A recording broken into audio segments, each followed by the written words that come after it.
control structures ගැන කතා කරන්න තියෙන්නේ. පාලන ව්‍යුහ ගැනයි කතා කරන්න තියෙන්නේ. මම හිතන්නේ අපි ගිය සතියේ කතා කළා පරිගණක වැඩසටහන්කරණය සහ ඒ ආශ්‍රිත සංකේත ගැන. ගැලීම් සටහන් නිර්මාණය කරන සංකේත ගැන අපි කලින් දවසේ සාකච්ඡා කළා. ඔබට ඒක මතක ඇති. මම හිතනවා ඔබට මතකයි කියලා සංකේත ටික එහෙම. අපිට අද තියෙනවා control structures ගැන කතා කරන්න. control structures පාලන ව්‍යුහ කියන්නේ මොනවද කියලායි දැනගන්න ඕනේ. පාලන ව්‍යුහයක් මෙතන දැන් තියෙන උපදේශ මාලාවක් තියෙන විදිහ තමයි උපදේශ මාලාවක් දෙන විදිහ තමයි පාලන ව්‍යුහ කියන්නේ කියලා. මේක චුට්ටක් අපි සරල කරලා අරගමු. පාලන ව්‍යුහය ඔය ව්‍යුහය කියන වචනේ ඔයාලා කලින් අහලා තියෙනවා. යම් දෙයක පිහිටීම. දැන් ඔයාලගේ උදාහරණයකට ඔයාලා නිකන් හිතන්නකෝ අපි ඔය කනේ ව්‍යුහය, ඇසේ ව්‍යුහය ඔය වගේ දැන් අපේ මිනිස් සිරුරේ කොටස් ගැන ඉගෙන ගන්නකොට එහෙම නැත්නම් ශාකවල, සෛලවල ව්‍යුහය කියලා එකක් ඉගෙන ගන්නවනේ. ඒ ව්‍යුහය කියලා කියන්නේ මේ යම් දෙයක නිශ්චිත පිහිටීම තියෙන විදිහ.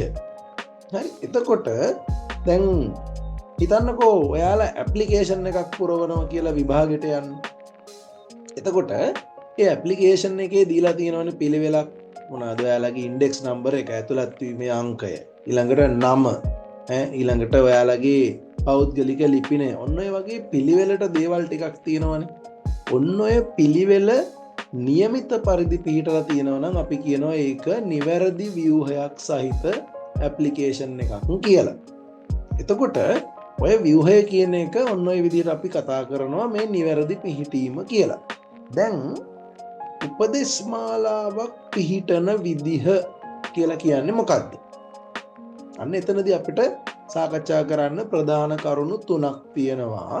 control structures in programming. ඒ කියන්නේ මේ පරිගණක වැඩසටහන්කරණය ඇතුලේ තියෙන පාලන ව්‍යුහ මොනවද කියලා. මූලික පාලන ව්‍යුහ තුනක් තියෙනවා. මූලික පාලන ව්‍යුහ තුනක් තියෙනවා. එතකොට ඒකේ පළවෙනි එක තමයි මේ අපි සටහන් කරලා තියෙන සීක්වන්ස් කියන පාලන ව්‍යුහය. මූලික පාලන ව්‍යුහ තුනක් තියෙනවා. ඒකේ පළවෙනි පාලන ව්‍යුහය වෙන්නේ සීක්වන්ස්. එහෙම නැත්නම් අනුක්‍රමය කියන එක. ඊළඟට දෙවනි පාලන ව්‍යුහය වෙන්නේ සිලෙක්ෂන්. එහෙම නැත්නම් තේරීම, තෝරා ගැනීම කියන පාලන ව්‍යුහය.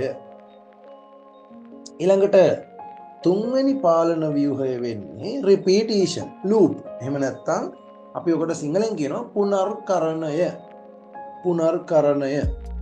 එතකොට ඔන්න බලන්න ආයෙ මතක් කරන්න පාලන ව්‍යුහ ප්‍රධාන වශයෙන් තුනක් තියෙනවා. එකක් තමයි සීක්වන්ස්, අනුක්‍රමය. ඊළඟට දෙවෙනි එක තමයි සිලෙක්ෂන්, තෝරා ගැනීම. තුන්වෙනි එක තමයි රිපීටිෂන්, එහෙම නැත්නම් පුනර්කරණය. හරි. එතකොට මේ තියෙන්නේ පාලන ව්‍යුහවල පළවෙනි පාලන ව්‍යුහය. ඒ කියන්නේ අපි කිව්වා මේක අනුපිළිවෙල, අනුක්‍රමය කියලා. මේකේ බලන්න මේ තමයි අතරම සරලම පාලන ව්‍යුහය. මේක හරිම ලේසි. ආරම්භයේ ඉඳලා අවසානය දක්වා නතර වෙන්නේ නැතුව පියවරෙන් පියවර කරගෙන යනවා තියලා තියෙන ක්‍රියාකාරකම් ටික.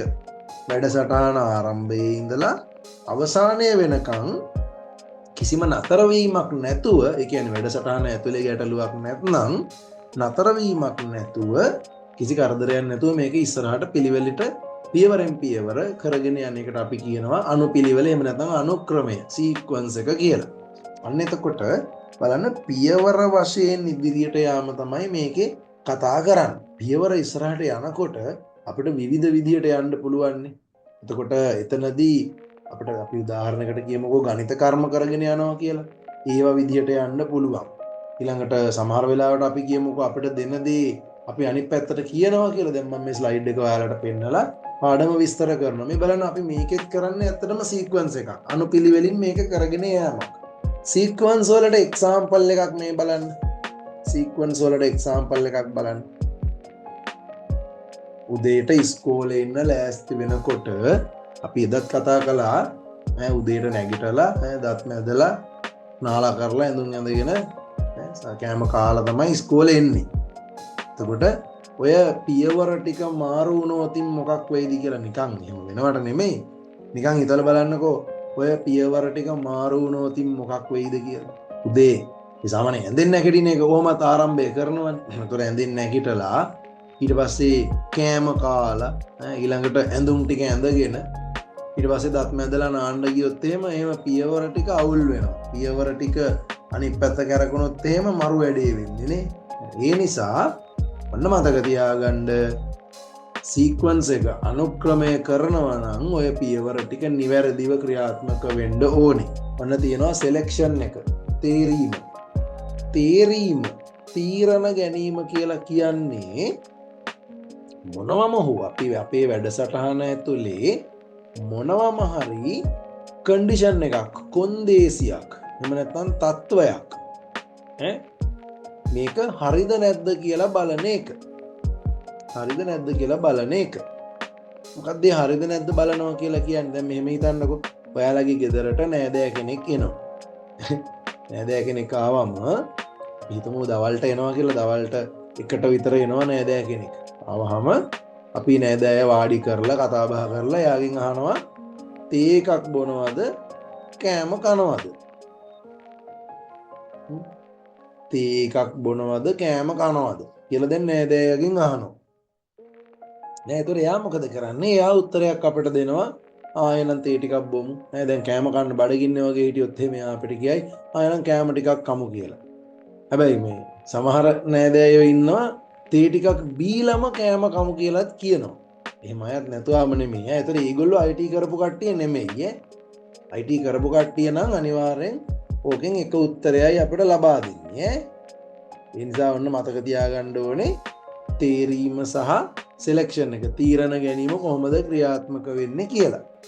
මේකෙම මේ තේරීම කියන එකේ තේරුම තමයි අපි දැන් ඉස්සෙල්ලා කිව්වානේ අනුක්‍රමයේ ඇතුළේදී වැඩසටහන ආරම්භයේ ඉඳලා අවසානය දක්වා පියවරෙන් පියවර ගමන් කරනවා කියලා. ඔන්න මතක තියාගන්න තේරීම කියන පාලන ව්‍යුහයේදී වැඩසටහන ආරම්භ වුණාට පස්සේ අවසානයට යන්න ගමන් මාර්ග එකකට වැඩිය තියෙනවා කියලා හිතාගන්න පුළුවන්. ඒක තමයි තේරීම කියන එක අපිට විස්තර කරන්න පුළුවන් සරල විදිහක්. හරි.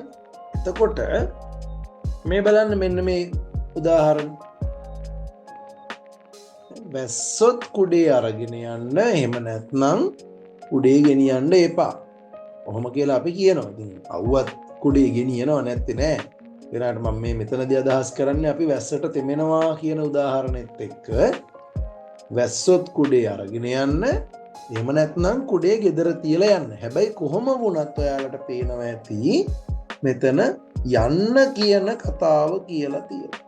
මෙතනදී එතකොට ඔන්න වැඩසටහන ආරම්භ කරනවා. හරි ඔන්න ගෙදර ඉඳලා උදේ නැගිට්ටා. නාලා කරලා ඇඳුම් ඇඳගෙන ලෑස්ති වුණා. කෑම කෑවා. දැන් එළියට බහලා ගමනක් යන්නයි යන්නේ. ඉස්කෝලේට හරි කොහෙට හරි යන්නේ. එතකොට බලනවා වහිනවද? එතකොට ඔන්න අම්මා හරි තාත්තා හරි ගෙදර කවුරු හරි කියනවා වැස්සොත් කුඩේ අරන් යන්න. එහෙම නැත්නම් ඉතින් කුඩේ ගෙදර තියලා යන්න. බොරුවට උස්සගෙන යන්න ඕන නැහැ. එතකොට බලන්න අපි අර ඉස්සෙල්ලා කියවනේ මොනවා හරි කන්ඩිෂන් එකක් ස්ටේටස් එකක් තත්වයක් පරීක්ෂා කරනවා කියන කොන්දේසියක්. මේ බලන්න අපිට මෙතනදී මෙන්න මේ ලියලා තියෙන කතාවේ තියෙන තත්වය කන්ඩිෂන් එක තමයි වැස්ස වහිනවා කියන එක. හරි වැස්ස වහිනවා කියන තත්වය මත තමයි ඔය කොන්දේසිය මත තමයි අපි කුඩේ අරගෙන යනවද නැද්ද කියලා තීරණය කරන්නේ. එතකොට බලන්න තත්වය වහිනවා කියන එක සත්‍ය වෙලා නම් true වෙලා නම් ඒ කියන්නේ වහිනවා නම් කුඩේ අරගන්න කියලා අපි කියනවා. එහෙම නැත්නම් වැස්ස කියන එක අසත්‍ය වෙලා නම් false වෙලා නම් අපි කියනවා කුඩේ තියලා යන්න කියලා. හරි. එතකොට පරිගණක වැඩසටහන් නිර්මාණය කරද්දී මෙන්න මේ කියන පාලන ව්‍යුහය මෙන්න මේ කියන පාලන ව්‍යුහය ඉතාම වැදගත්. සෑහෙන්න වැදගත්. අපි අර ඉස්සෙල්ලා කිව්වනේ සරලම පාලන ව්‍යුහය වෙන්නේ අනුක්‍රමය කියලා. එහෙම ඒවා තියෙන්න ඕනේ. පරිගණක වැඩසටහන තුල ඒවා තියෙනවා. නැත්තේ නෑ. නමුත් ඉතා වැදගත්, ඉතාමත්ම වැදගත් මෙන්න මේ කියන පාලන ව්‍යුහය. ඉතින් මතක තියාගන්න ඕනේ ඒක. මෙන්න මේ පාලන ව්‍යුහයට ඔයාලා ඇත්තටම මුහුණ දීලා තියෙනවා. නමුත් ඔබට සමහර විට ඒක මතකත් ඇති. බලන්න මෙන්න මෙහෙම එකක් වෙලා තියෙනවද කියලා. ඔය පොඩි අය ඉන්නේ, චූටි බබාලා ඉන්නේ. දැන් කතා කරන්න පුළුවන්, පැහැදිලිව කතා කරන්න පුළුවන් මට්ටමේ. ඒගොල්ලන් ඉන්නකොට ඒගොල්ලන්ට ඔයාලා මොනවා හරි කියනවා, අපි ඔයාලට දැන් අද එකක් ගුටියක් දෙනවා. එහෙම කියලා කිව්වහම හොඳට මතක් කරලා බලන්න. ඒගොල්ලන් කියනවා එතකොට කියලා කියනවා. එතකොට අපි ඔන්න කියනවා අපි එතකොට මෙන්න මෙහෙම කරනවා. ආයෙත් මේක කියනවා එතකොට කියලා කියනවා. දැන් මේක දිගින් දිගටම මෙයා අහනවා එතකොට එහෙනම් කියලා දිගින් දිගටම අහනවා. එතකොට ඒකේ තේරුම දැනනවා. මත් ඒ වචනේ කියනවානේ. ඒකෙදි එතකොට දැන් මටත් එහෙම කියවෙනවා. අන්න ඔය අවස්ථාවේදී ඔයාලා නොදැනුවත්ව හෝ මෙන්න මේ කියන පාලන ව්‍යුහයට, එහෙම නැත්නම් සිලෙක්ෂන් කියන පාලන ව්‍යුහයට ප්‍රායෝගිකව මුහුණ දීලා තියෙනවා. හරි. එහෙම නැත්නම් තවත් උදාහරණ තියෙනවා. ඔයාලා ගෙදරදී කරන බොහෝ වැඩවලදී ඇත්තටම ඔය පාලන ව්‍යුහය, එහෙම නැත්නම් තෝරා ගැනීමේ පාලන ව්‍යුහය පාවිච්චි කරනවා. දැන් ගණිතය වගේ විෂයක් ඔයාලා කොයි වෙලාවකවත් තනි රූල් පොතක ලියන්නේ නැහැනේ. කොටු පොතකනේ ලියන්නේ. එතකොට එතනදී ඔබ තෝරා ගැනීමක් කරනවා. ඊළඟට සමහර දවස්වල උදේට නැගිට්ටාම ඔන්න අද ඉස්කෝලේ යන්න බෑ වගේ අප්පා කියලා එහෙමත් හිතෙනවා. එහෙම හිතුනම මොකද කරන්නේ? එතකොට තෝරා ගැනීමක් කරනවා. බඩ රිදෙනවා කියනවද? ඔළුව රිදෙනවා කියනවද? තෝරා ගැනීමක් කරලා කියනවා. හරි. ඒ නිසා මේක ප්‍රායෝගිකව ඔයාලා අත්දැකලා තියෙනවා. ඔයාලා දන්නවා. ඔයාලා භාවිතා කරන පාලන ව්‍යුහයක්. හරි. ඒක ගැන ඇති. දැන් අපි යමු ඉස්සරහට. මෙන්න තියෙනවා නියම එකක්. පුනරාවර්තනය. එහෙම නැත්නම් පුනර්කරණය. නැවත නැවත සිදුවෙන එකක් ගැනයි තියෙන්නේ. බලන්න මේ ඊතල දාලා තියෙන දිශාව ඔස්සේ ඔයාලට ගිහිල්ලා නතර වෙන්න පුළුවන්ද කියලා. අපේ පරිගණක වැඩසටහනේ තියෙන මොනවම හරි කන්ඩිෂන් එකක්. ඒ කියන්නේ කොන්දේසියක්, තත්වයක්. ඕක සත්‍ය වන තාක්කල් වෙන්නත් පුළුවන්, අසත්‍ය වන තාක්කල් වෙන්නත් පුළුවන්. ඔය දෙකෙන් එකක්. ඔය පැත්තට හරි කමක් නැහැ. නිශ්චිත වාර ගානක් අපිට කරන්න පුළුවන්. ඒක අපිට කියන්න පුළුවන් මේක 10 වතාවක් සිද්ධ වෙන්න. එහෙම නැත්නම් අපිට කියන්න පුළුවන් මේක 20 වතාවක් සිද්ධ වෙන්න. එහෙම නැත්නම් කියන්න පුළුවන් මේක නොනැවතීම සිද්ධ වෙන්න කියලා.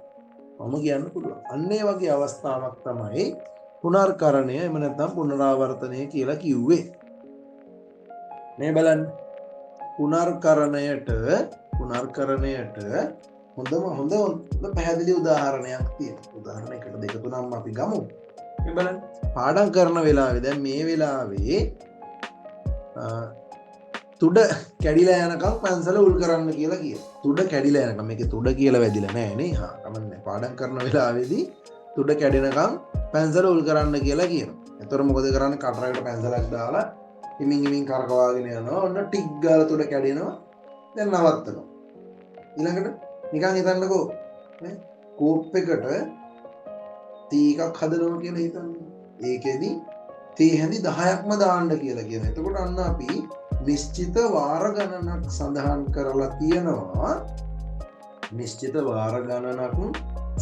කරලා තියෙනවා. අදාළ ක්‍රියාවලිය සිදු වෙන්න කියලා. හරි. දැන් මෙතනදී අපිට වාර ගණන අඩු කරන්න පුළුවන් වාර දෙකක්. තේ හැඳි දෙකක්. එහෙම නැත්නම් තේ හැඳි 15ක්. කොහොම කියලා අඩු වැඩි කරන්න පුළුවන්. ඒකෙදී තීරණය වෙන්නේ ක්‍රියාත්මක වීමේ වාර ගණන අනුව. ඊළඟට අපි අර කන්ඩිෂන් එක තත්ත්වය මත කියලා කියන්නේ දැන් පැන්සල කැඩිලා යනකම්, පැන්සලේ තුඩ කැඩෙනකම්ම මුවහත් කරනවා කියන එකේදී තුඩ කැඩෙනවා කියන එක තමයි අපේ කන්ඩිෂන් එක. තත්ත්වය වෙන්නේ. හරි. මේකෙදී නිකන් හිතන්නකෝ දැන් ඔයාලා තේ එකක් හදනකොට සීනි දානවනේ තේ එකට. සීනි දැම්මම ඔන්න සීනි හැන්දක් දාලා දිය කරලා චුට්ටක් හැන්දට අරන් බීලා බලනවා සීනි ඇතිද. මදි නම් දැන් මොකද කරන්නේ? ආයෙම සීනි දානවනේ. එතකොට ඔතනදී අපිට ඕක නිශ්චිත වාර ගණන අනුවත් ඒකස්ට සීනි දාලා රස කරන්න පුළුවන්. එහෙම නැත්නම් තත්ත්වය මතත් කරන්න පුළුවන්. කොහොමද ඒක කරන්නේ? අපි කියමු අපි ඔන්න පළවෙනි උදාහරණය ගමු. වාර ගණන අනුව රසට තේක හැදීම කියලා. අපි කියනවා තේකට සීනි හැඳි 2ක් දාන්න. එතකොට සීනි හැඳි 2ක් දාලා කෙලින්ම එකපාරම දානවා 1යි 2යි කියලා දානවා. දාලා දිය කරලා බලනවා. හරි නියම ගණන කියලා කියනවා. ඊළඟට තත්ත්වය මත පදනම් කරනවා කියන්නේ සමහර විට එක්කෙනෙකුට තේක රස වෙන්නේ සීනි හැඳි 3ක් දැම්ම. තව එක්කෙනෙක්ට සීනි හැඳි 1ක් දැම්මත් ඒක පැණි රස ගතිය වැඩි. එතකොට කියනවා අම්මෝ ඔච්චර නම් සීනි දාන්න එපා. එතකොට ඒගොල්ලෝ කරන්නේ තේකට සීනි දාන්නේ නැතුව හදලා චුට්ට දාලා දිය කරලා බලන එක. එතනදී අපිට කියන්න බෑනේ නිශ්චිත වාර ගණනක් කියලා හැඳි 5ක්ද හැඳි භාගයක්ද කියලා. එයා කරන්නේ මොකද සමහර වෙලාවට ඉන්නවා මට සීනි හැන්දක් විතරක් දාන්න ඒ ඇති කියලා ඉවර වෙලා සීනි හැන්දක් දාලා දිය කරාම කියනවා තව චුට්ටක් තිබ්බනම් හොඳයි කියලා. ඒ නිසා එතනදී ඇත්තටම සිද්ධ වෙන්නේ මේ සීනි හැඳි ගණනක් දාන්නේ නැතුව තේකේ රස ඒක තත්ත්වයක් කන්ඩිෂන් එකක් විදිහට පදනම් කරගෙන ක්‍රියාත්මක වෙන එක. එතකොට පරිගණක වැඩසටහන් නිර්මාණය කරද්දී මේක ෆෝ ලූප් එකක් ඊළඟට වයිල් ලූප් එකක් කියලා තමයි අපි මේකට කියන්නේ. මේක ඉදිරියේදී ඔබට සෑහෙන වැදගත් වෙනවා. ඉදිරියේදී ඔබ පරිගණක වැඩසටහන් කරනකොට මෙන්න මේ වචන දෙක වැදගත් වෙනවා. ෆෝ ලූප් එක වයිල් ලූප් එක කියලා. මේ බලන්න අපි තේ කෝප්පයක් හදන්න පරිගණකයට කියන්නයි යන්නේ. එතකොට අපි හිතමුකෝ රොබෝආම් එකක් එහෙම තියෙනවා. කෝප්ප ටික ඔක්කොම යන්ත්‍රයට ෆීඩ් කරලා තියෙනවා, ලබා දීලා තියෙනවා. අපිට තියෙන්නේ අර බටන් එක ප්‍රෙස් කරන්න විතරයි. එතකොට අපි පරිගණකයට උපදෙස් ටික පිළිවෙලට දීලා තියෙනවා මෙන්න මේ විදිහට සිදු කරන්න කියලා. එතකොට ඒ උපදෙස් ටික පිළිවෙලට කරගන්න බැරි වුණොත් ඔන්න තේක නම් හැදෙන්නේ නැත. මෙන්න තියෙනවා අපි දීපු උපදෙස් මාලාව. මේ බලන්න අපි දීපු උපදෙස් මාලාව 1 2 3 4 5 6. එහෙනම් අපි ඊළඟ දවසේ හම්බ වෙමු.